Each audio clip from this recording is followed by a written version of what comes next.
Dark Phoenix is out, and there are loads and loads and loads of bad reviews out there. But the one question on every X-Men fan's mind is, Dark Phoenix a bad movie?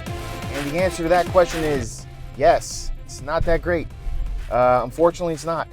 Do I recommend go seeing this one in the theaters? Yeah, yes, maybe no.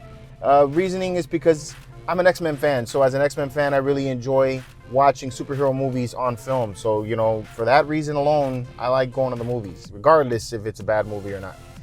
But is it something that you could wait for on DVD, on Blu-ray? Yeah, I think you could. It's nothing totally out there. It's nothing new. It's definitely not bringing us the Claremont classic that we had in the past. There's nothing there. I mean, the closest that we're going to get to that is that the Phoenix Force takes her over, and it happens in space, and she goes bad. They brushed over the main points of the comic, but all of the meat and the good stuff that made that comic a classic and one of the top reads out there, it's not in this film. Before I go any further, I just want to let you guys know that this is going to be a spoiler-free review. I just saw it last night. We are going to have a more in-depth conversation about it once my brother and Seth finally see it. But right now, I just wanted to get my thoughts out there. Shout out to my brother Robert, who hooked me up with a ticket so that I was able to see it at the premiere last night. I had a good time with him. But ultimately, I felt like this movie just fell short. And I think it's what most people expected. When I first saw the trailer, I was really excited, and I was one of those hopeful fans for X-Men because I am a fan of the X-Men and always have been. And, I love watching these movies, like I said before. But yeah, it fell flat. The whole first act, and I want to say this, like, as far as the acting goes, I think the acting was fine. There was no problem with any of the acting, especially Sophie Turner as the Phoenix. I think she did a fantastic job. Awesome. Michael Fassbender as Magneto. Again, I love that guy as Magneto. So that was another awesome performance. James McAvoy as Professor X. I like his acting. I do not like what they did with the character. I'm just telling you that right now. I hate what they did with him. I didn't like what they did with Mystique. Jennifer Lawrence. Again, I don't think it's the acting that made the thing bad. I think it's just what they were given.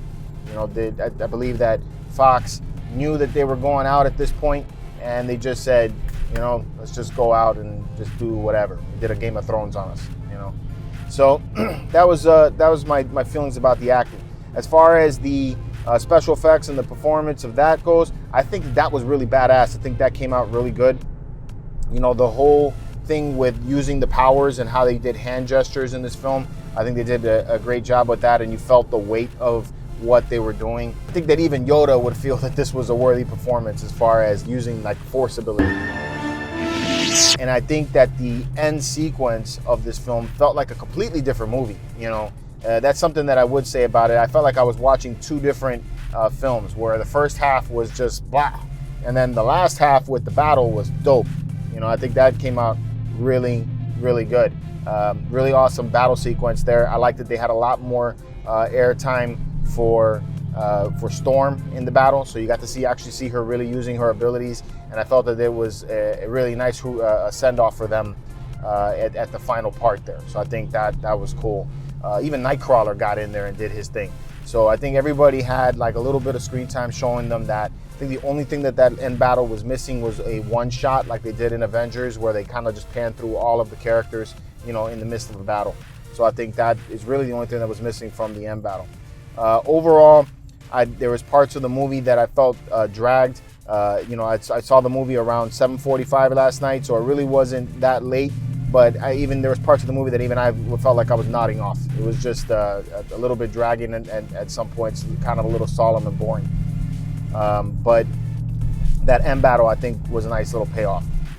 So, where are they going with this? I don't know. Obviously, the Fox isn't going anywhere with it, and I think Disney, I heard, is going to be putting it on ice. So we're not going to see any more X-Men films for quite a while, which makes me sad. I like X-Men.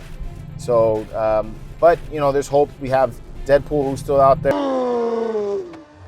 and I'm sure that we're going to get to see another film from him because he's been on fire. So that's dope. So I'm curious to hear what you guys think. Are you guys going to go see the Dark Phoenix movie? Is it on your radar? Are you just going to wait for Blu-ray, like some people are? My thoughts about it go see the movie. Go see it at a matinee where you don't got to spend too much money, and then that way we can come back here and we can chat about it later. It's a superhero film at the end of the day.